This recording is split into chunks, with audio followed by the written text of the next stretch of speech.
our next keynote, not only is she Argentine, but she is the president and founder of Fundación Tierra Vida, an Argentine-based NGO. She is working to educate, mobilize, and promote citizen participation to achieve sustainable development in Latin America. She has worked with children all over the country by setting up a network of youth groups, and she worked with kids just like us, inspiring them, as I'm sure she will inspire us. She has coordinated national consultations and initiatives on human rights and sustainable development education, and worked closely with other international and national organizations, youth groups, and government institutions in Argentina. Not only is she all that, she also works as a social entrepreneur in the field of environmental sustainability. Campaigns manager in Ashoka Youth Venture, an organization she joined in 2007 to help identify, support, and mentor a generation of more than 6,000 young social entrepreneurs. Elected climate champion by the British Council in 2007 and a Global Good Fund Fellow in 2013. Please welcome onto the stage Marina Mansilla Hermann.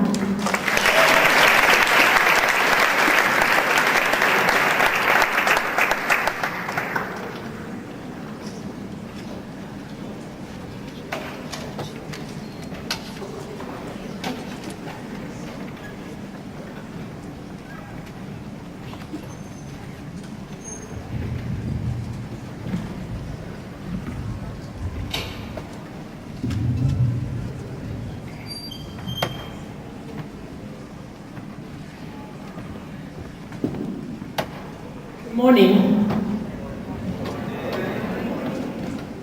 I'm really excited to be here. But before I start, I want to ask you two questions. First, how many of you know already what you're going to be doing after you finish high school? Okay. So half of you are still figuring out what it is. And my second question is, how many of you want to eventually have a job that makes an impact in the world? Woo. And now that's very important. So I wanted to start by sharing with you my own story. I also wanted to make a difference in the world at a very young age. And so I wanted to share my story and maybe draw a few lessons from it that I learned after these years. So that's me. I was born in the suburbs of Buenos Aires, in a town which is very close to the airport where most of you arrived. And when I was 4, my grandfather, the only grandfather I got to meet, passed away. So it was the very first time I experienced loss and sorrow, and I have a clear memory of that moment. And so in his memory, we decided to plant a tree in front of our house. And for those from Argentina, that tree was a jacarandá, which you might see in Buenos Aires streets with very beautiful, like blue and violet flowers. I grew up along that tree and climbing it, spent countless hours just playing outside and getting my hands really very dirty. And it was in that interaction with nature that I developed a deep sense of appreciation for nature, but also a sense of curiosity.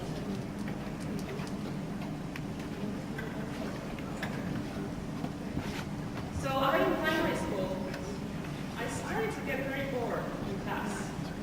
So I would come up with my own homework and make up my own research projects. That's how annoying I was. And in 4th grade, I was lucky enough to have a teacher that would let us pick our own research projects. So we would do a brainstorm, come up with different ideas, and then we would vote, and then practically pick one. So in one of those occasions, my best friend suggested we study technology.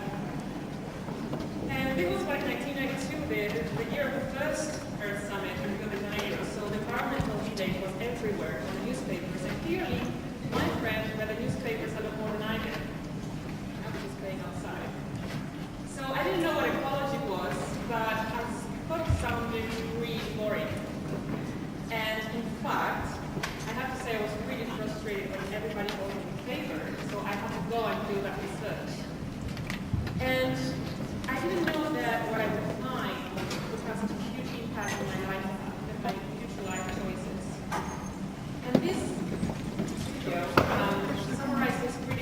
filling. what I discovered.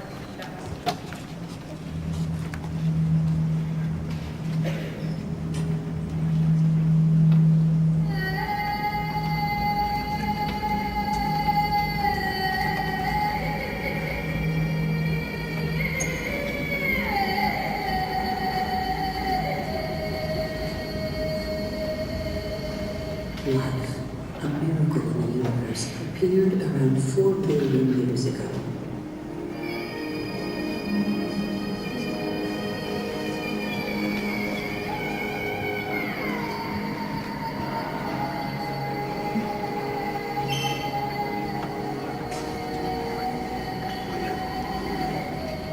And we humans, only 200,000 years ago.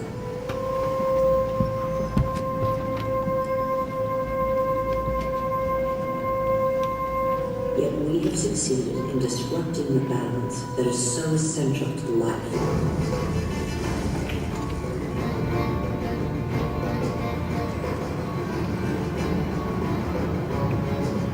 In 50 years, in a single lifetime, the Earth has been more radically changed than by all previous generations of humanity.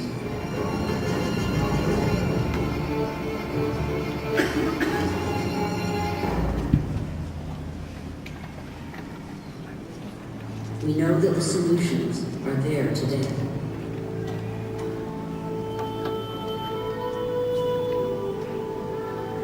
We all have the power to change.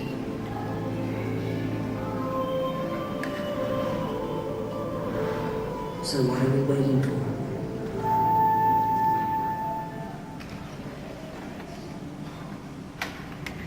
So that is a trailer from the movie Home. For those who haven't seen it, I highly recommend it. It's beautiful.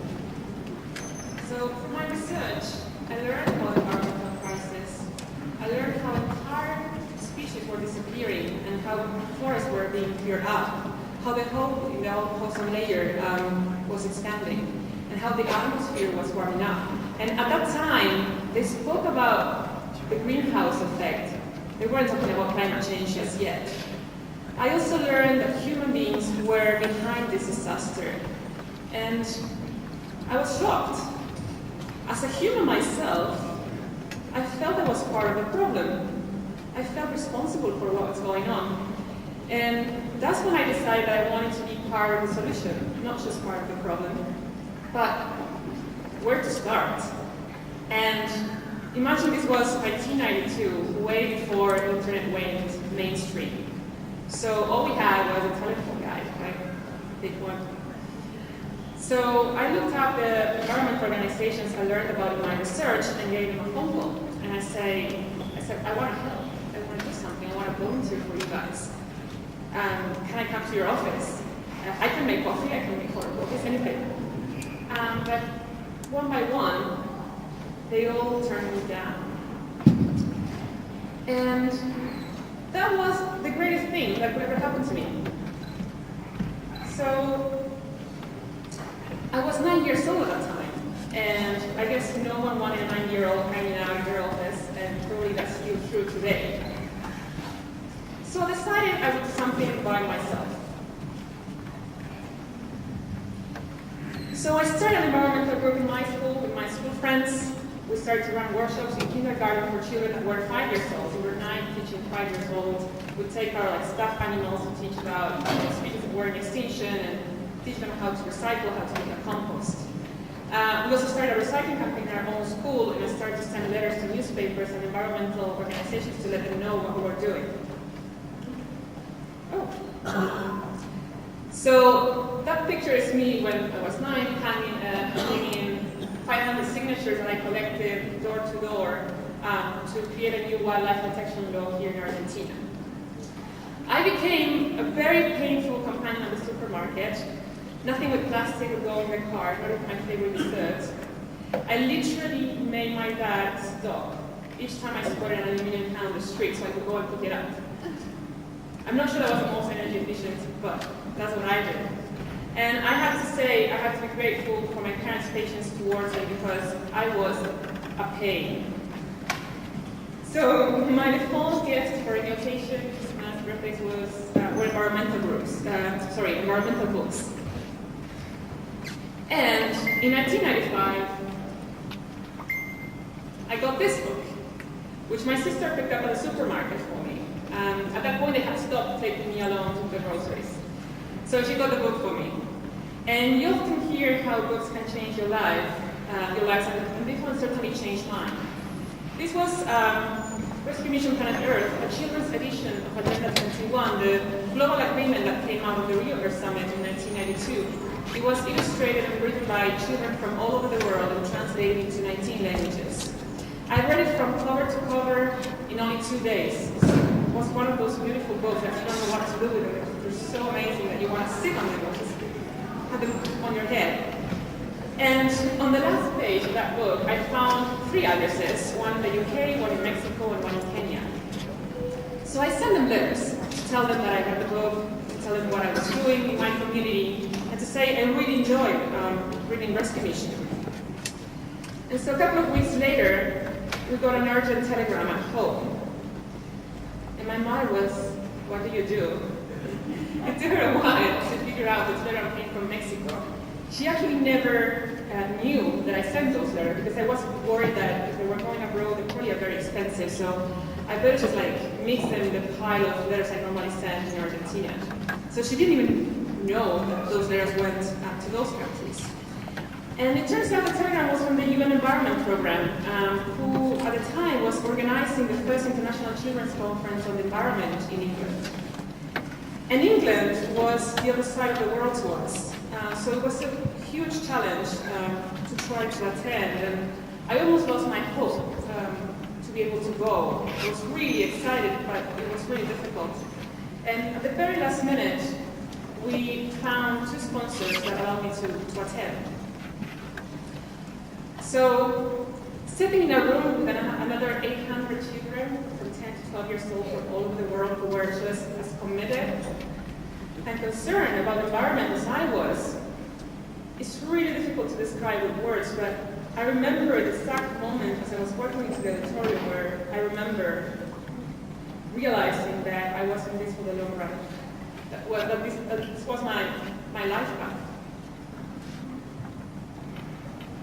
So until then, I had felt very alone, but there were so many of us.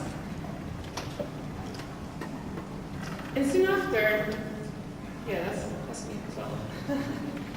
Soon after, another letter came, and this was from the organization in the UK that actually created the book, and they were inviting me to join the network and to participate in a project to monitor how governments were delivering on the commitments that they made on Agenda 21. So I started running that project in my first year of high school first. And then soon after, I was running it in another 8 schools in my community with younger children. And that same year, I got invited to the UN headquarters in New York to present our work to all the environmental ministers of the world. I was 14 then, and the president of Rescue Mission Planet Earth, that guy in the picture, he asked me if I actually wanted to start a chapter of Rescue Mission in Argentina, all over Argentina. And I said, okay, sure. I mean, what does that imply? And he said something like, oh, well, you need to set up an office, fundraise, hire staff, go talk to the government, the UN, and businesses to get support from them, run programs all over Argentina, and then, of course, get legally registered and set up a formal NGO. And I said, sure, why not? I really had no idea what I was saying yes to, but I'm glad I said yes. So to get started, I reached out to all the other young people that had eventually sent letters to that organization and invited them one by one to start their own environmental groups in their communities. So in a year, we had a network of young environmental groups in 10 provinces in Argentina that were running from recycling campaigns to environmental education projects to biodiversity conservation projects. And in my role as a coordinator of the network, I would send letters via fax, we didn't have email yet, to government officials and UN officials and ask them for a meeting to present our work. So normally I would get a positive response from them. And I learned how to travel from my town to Buenos Aires and how to use the underground and travel around Buenos Aires so I could go to these meetings by myself. And my writing was pretty decent at the time. I could write some really good letters, so the people that were receiving letters, they didn't know how old I was. They just knew I was some representative from an international network, so they said, yeah, sure, come and see us. And so I would show up. And I remember clearly one day at one of these UN offices, the person I went to meet, she came to greet me and invited me to come in. So I did that. Then she walked out and checked out the reception to see if there was someone else with me. And I remember thinking, well, what is she doing? I'm here. Like, it's me. I'm coming to meet you. So, there. By my 16th birthday, I was organizing my first youth gathering. 100 young people from all over Argentina came to my hometown to exchange our projects, learn from each other, and see what else we could be doing together. And that same year, I coordinated the first delegation of 40 young Argentinians going to the first World Youth Congress in Hawaii, where young people were defining the priorities for the new millennium. In the meantime, I was so busy with all this work that I became an auditing student at school. I would still go to classes and sit for the regular exams, but because I had more than the permitted absences, it meant that I had to take all 14 courses in a final exam at the end of the year. And everybody thought, okay, even my parents, they never said that, but I know they thought I would not make it, and they were fine with it. And it was a lot of hard work, and a lot of my friends helped me prepare for those exams, and I made it to the following year. Now, our youth network was growing really fast, and soon I discovered that setting up a youth organization was much harder than I thought. And to start with, I was legally unable to do it. I was still underage. I was 16. Plus, I didn't have the start funding that you need to have to start up an organization. Ironically, none of the big environmental organizations were taking young people that actually wanted to do something for the environment. So as I got more and more involved in environmental and youth issues globally, I started to advocate for young people's voice in these environmental decision-making processes. Even within the UN climate negotiations, young people weren't recognized formally as a constituency until 2009.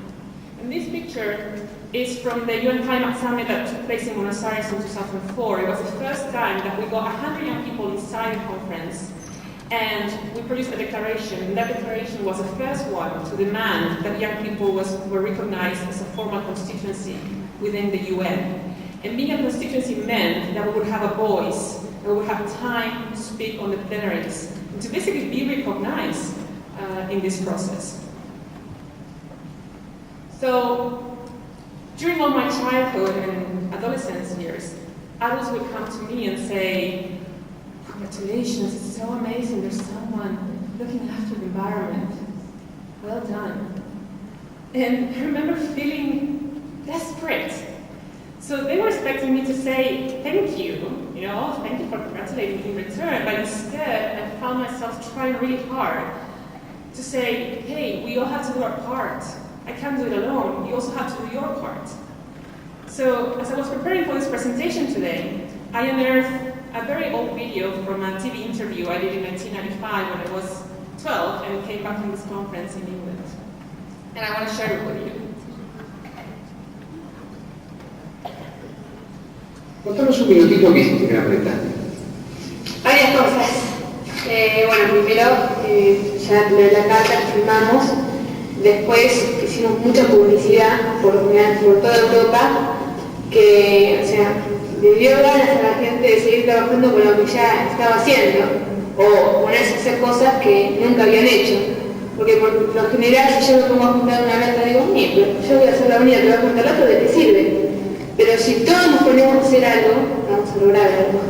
Iván, ¿ustedes van a seguir con Carla juntando latas en el verano? Sí. Muy bien. Bueno, seguís teniendo tus recicladores y vamos a ver cómo recicló todo este material periodísticamente y en forma de dibujo en la calle. Now, this is of course sensor material, and you can imagine why after seeing my haircut at this time. But I was surprised to hear myself saying at the time the same thing that has guided my work since then. I talked about how me alone could not do it, how everybody needed to do something. And in other words, I was already talking then about how we all need to be change makers. Now, let me ask you something. Have you ever thrown a big party and then being left to clean up after all by yourself? Can you raise your hands? Okay, so some of you have been there.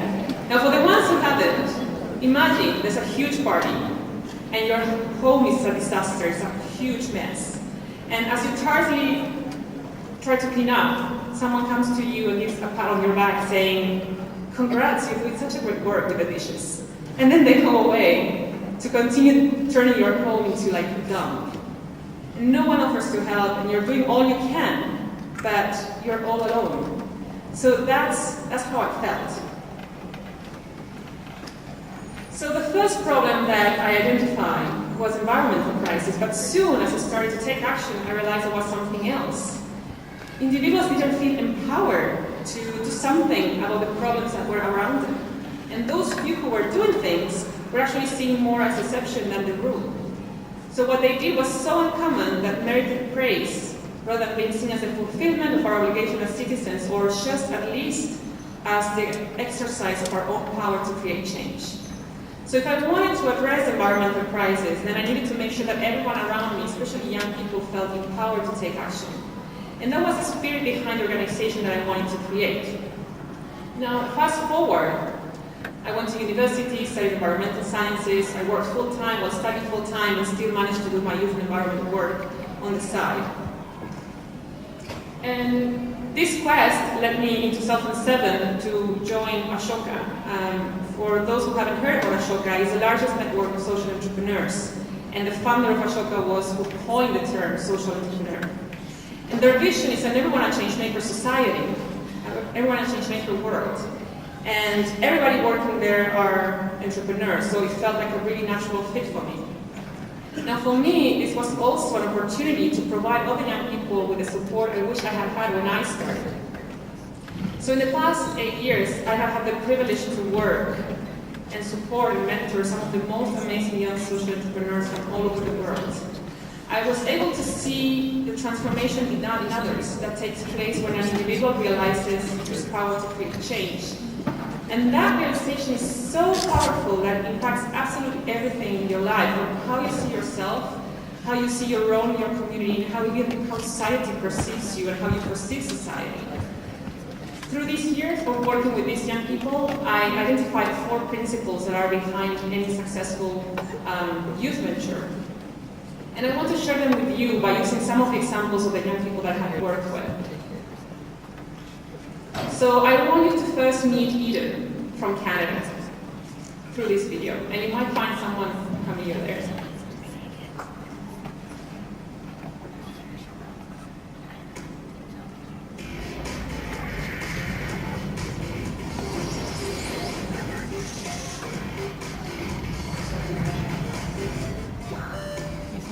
My name is Eden Full, and I'm the founder of Sunsweeter. Canadian Eden Full is a mechanical engineering student at Princeton University in the United States. Still just 22, she's making waves in the business world with an invention that harnesses the full power of solar energy. I've been tinkering with solar since the age of 10, but Sunsweeter is an idea that I started working on when I was 16. That was when I really realized that the best way to make solar panels most efficient is to rotate them. What we're doing is trying to find a really low-cost and intuitive way for people in developing countries to get more electricity out of their solar panels. Today, Eden is in the Indian city of Bangalore, where her invention is already helping the local business lower its energy costs. The Sunsweeter uses a jerry can mounted on one side of the solar panel. By controlling the flow rate of the water coming out of the jerry can, if we match it to the rate at which the sun is moving across the sky, we can allow the solar panel to rotate to follow the sun. Eden's company has already deployed 100 sun salutas in 10 countries. Recently, they were installed at this centre with disadvantaged women and girls.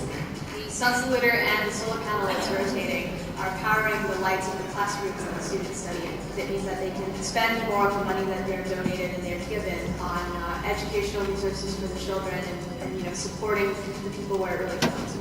It's great, but it's not enough. In the developing country or economy, it will even harder because there's money and there's resources. If I'm hiking by myself, I really enjoy having time to reflect on everything that I've done. If I'm struggling with a problem at work, sometimes it's just easy to take off and reflect on, what are the challenges? Why am I struggling with this? Eden is a great example of this new global movement of young change makers who we're seeing emerging in the world. I'm passionate about social impact and engineering because I think that's how we're going to be able to build technologies that will make the most impact in the world.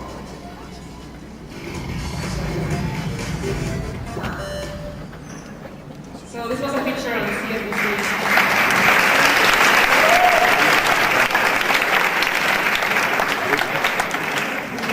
So I met Eden when she was 16 and just getting started, and now at 22 she has a company that employs 10 people and operates in India. To launch her company, she had to take a year off from university, and she's now about to graduate next year, and has been running her social business on the side all this time.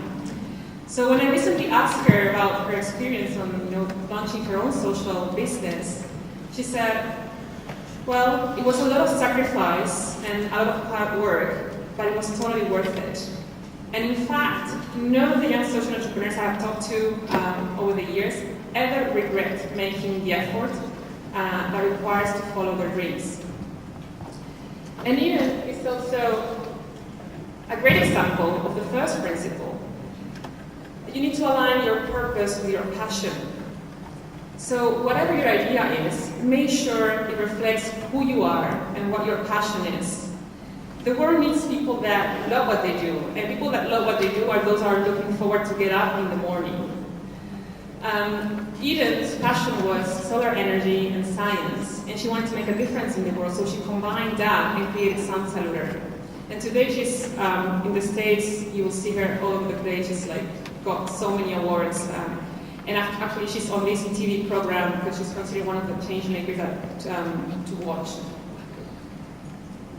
Now, the second principle I want to illustrate with this team that I got to meet and mentor last year. It's a team. Okay. I think that young. Let's go with the video.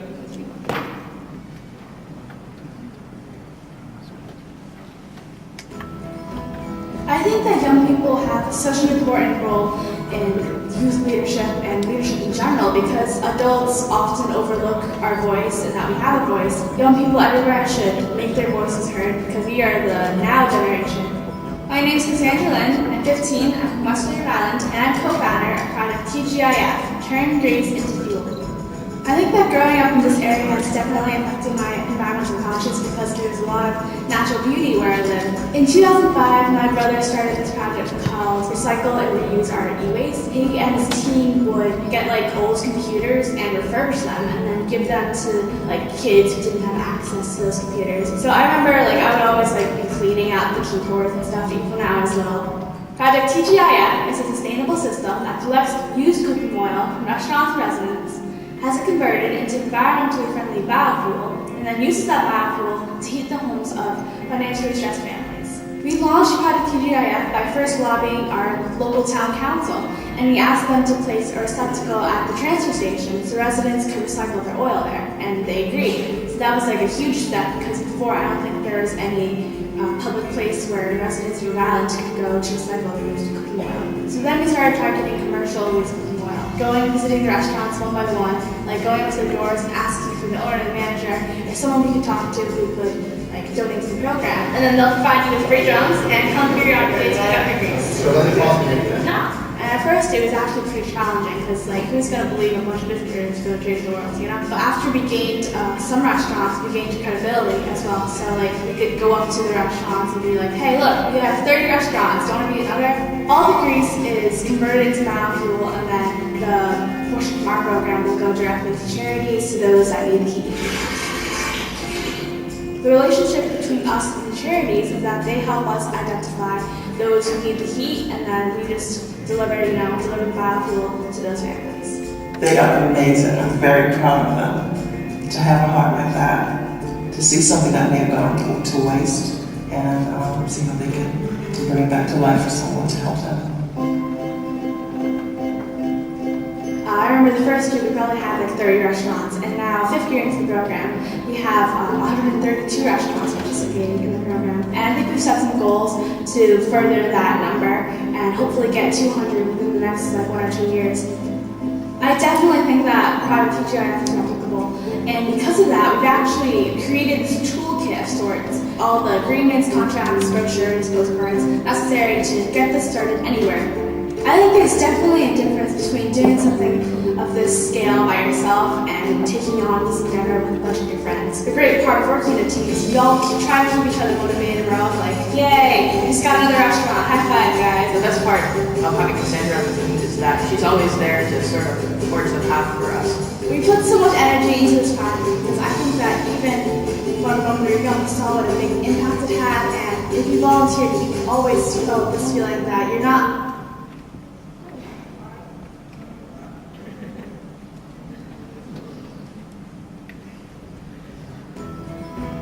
I think that young people.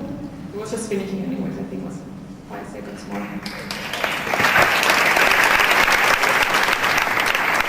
So this team of friends collected over 500,000 liters of cooking oil and turned them into biofuel and provided it to more than 200 homes in Rhode Island.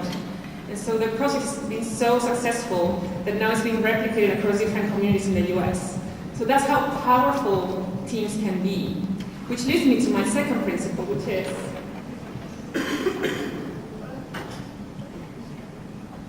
build a great team. Now, this sounds easier said than done, but it's critical. You can't do everything on your own, plus it's really boring when you do. And it takes a lot to build a great team, especially trust. But at the end of the day, it's what will make your project make or break. So spending time in finding the right team members and investing in constructing a strong team is the best you can do if you want to make sure that your project or idea will be successful in the long run. And for the third principle, I wanted to show you a great example from a team here in Argentina in a town called San Nicolás, which is 4 hours from Buenos Aires.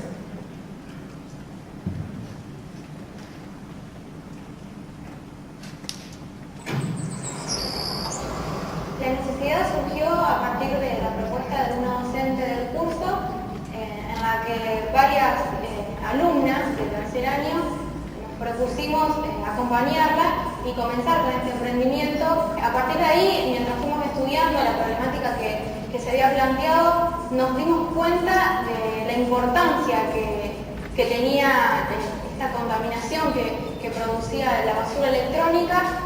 Y creo que recién ahí fue cuando nos concientizamos y hicimos trasladar ese compromiso que teníamos nosotros a la comunidad para poder, aunque sea, intentar mejorar el ambiente en el que estamos viviendo. La empresa tiene como finalidad hacer el tratamiento y la disposición final de la totalidad de los residuos municipales de la ciudad de San Nicolás. La basura electrónica ya es un problema que debe ser tratado. Dentro del proyecto de trabajo tenemos que interactuar con la comunidad, por tanto todo proyecto que venga de las instituciones educacionales son bienvenidos y los apoyamos al 100%. Hemos facilitado la participación de las alumnas, de los docentes, y nos hemos alegrado por estos resultados. Y en realidad se nos escapó un poquito de las manos porque no esperábamos el desarrollo que iba a tener. Bueno, a esta planta de Sinkers en Quilmes, en provincia de Buenos Aires, llegan todos los que son los equipos eléctricos y electrónicos después de su consumo. Lo que se hace acá básicamente es separar y clasificar. Para poder reciclar, para poder volver a usar como insumo industrial, la computadora, la impresora o el teléfono celular, hay que separarla en los componentes plásticos, metales, plaquetas, baterías. Una vez que yo los tengo clasificados y separados, recién ahí puedo empezar el proceso de reciclado. gran parte de los materiales quedan en Argentina como insumos de nuevos procesos industriales, en tanto que las plaquetas o las baterías son exportadas a Suecia o a Bélgica, donde empresas con alta tecnología en el proceso de refinado y recupero de los materiales y disposición de todos aquellos residuos peligrosos. Nosotros consideramos que los adolescentes son los que están más predispuestos a las tecnologías, a los nuevos aparatos, a los electrodomésticos, y son ellos también los que se tendrían que concientizar más para poder contribuir con el proyecto de basura electrónica.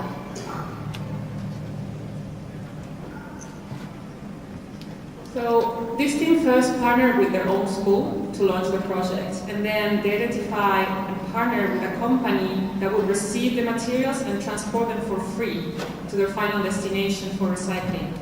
They also reached out to local media to raise awareness about the importance of recycling electronic waste.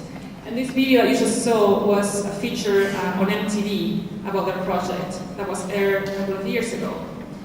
Now the response they had was so massive that they completely ran out of capacity very soon and had to engage much more actively the local council to take care of this electronic waste.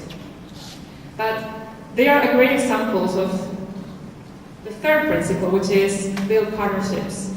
There are always untapped resources around us that we normally overlook.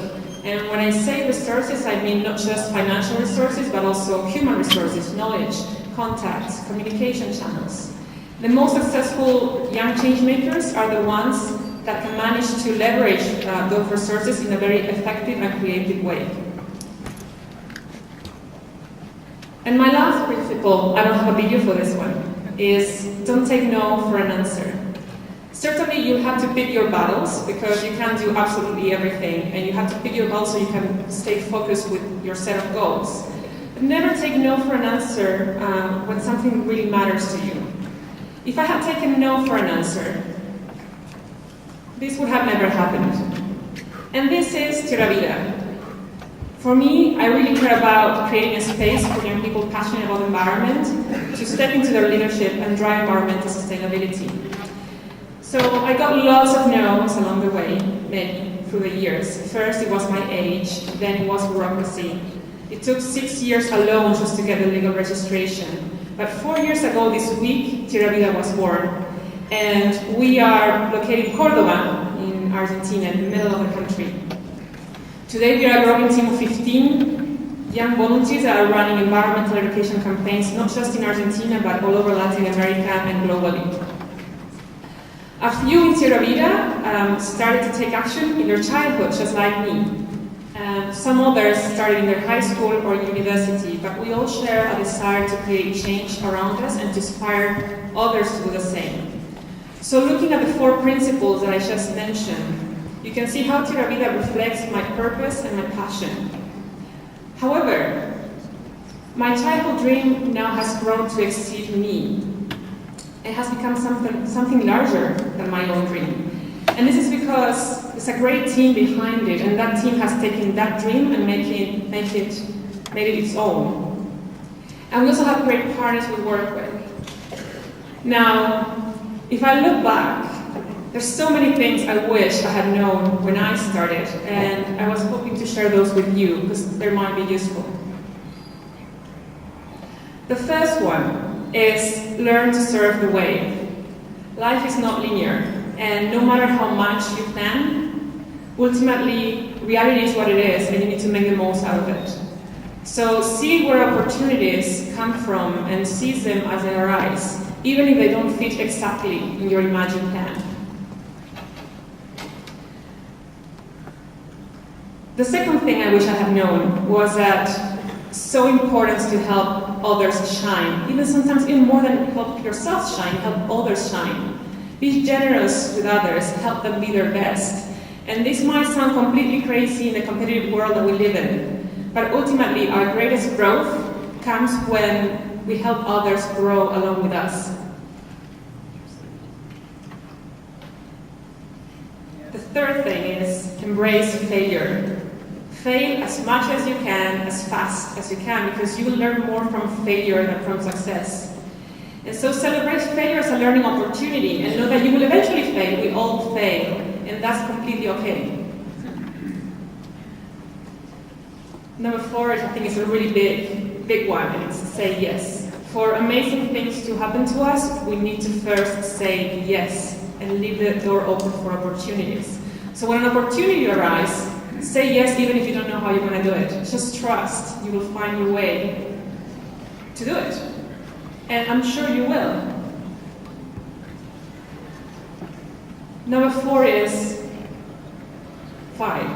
is take responsibility for your own learning. Our first way of learning is by imitation. So identify the people that have the skills or qualities that you want to develop and just copy them. Peers are just as important as teachers. When I look back, the people I have learned the most have been my peers and my friends, my colleagues at work, and some bosses, but those were bosses that treated me as a peer. Equally important is that you choose your mentors and that you choose your boss. Choosing your mentor and your boss is even more important than choosing a job or a title. What's really important is that you surround yourself with the people that you want to learn from. And step out of your comfort zone. Because you're not learning if you're feeling too comfortable where you are. When you take the risk of doing something that doesn't feel too comfortable, that doesn't feel too easy, that's when you're growing the most. So be proactive in searching for those opportunities. Oh, this one is going fast. Number 6 is watch for self-labeling. And when I say self-labeling, I mean those labels, those things that we tell to ourselves about ourselves. And they can be much more limiting than those things that other people think about ourselves. So you can choose to be your best champion or your worst enemy, and that's entirely up to you. I never thought of myself as too young to be meeting with environmental ministers or asking for meetings with the government. I even didn't feel too young when I was 16 and taking 14 young people underage to a congress in Hawaii. It didn't even occur to me that I was too young. So only now that I look back, I can see how other people might have perceived me at the time, but I was really lucky not to make those perceptions become my own. The harsh truth is that changing the world is not easy. It's not easy at all. It's a lot of hard work. And it's not all roses. But certainly life is not all roses. So if changing the world is what can give meaning to your life, then why not go for it? It's fun, it's rewarding, and along the way you will meet some of the most amazing people you can think of, which will make it even more worth it. Number 8 is, don't wait for adults to sort out the mess. Just don't. Simply, they won't. I have become an adult myself, waiting for them to do that. So, ultimately, it's a question of generational justice. It's for us as young people, because I still see myself as young, to reclaim our right to inherit a livable planet. So don't expect a magic wand solution to come from one sector alone, be it government or businesses or technology or NGOs or citizens. If anything, it will have to come from all of us together.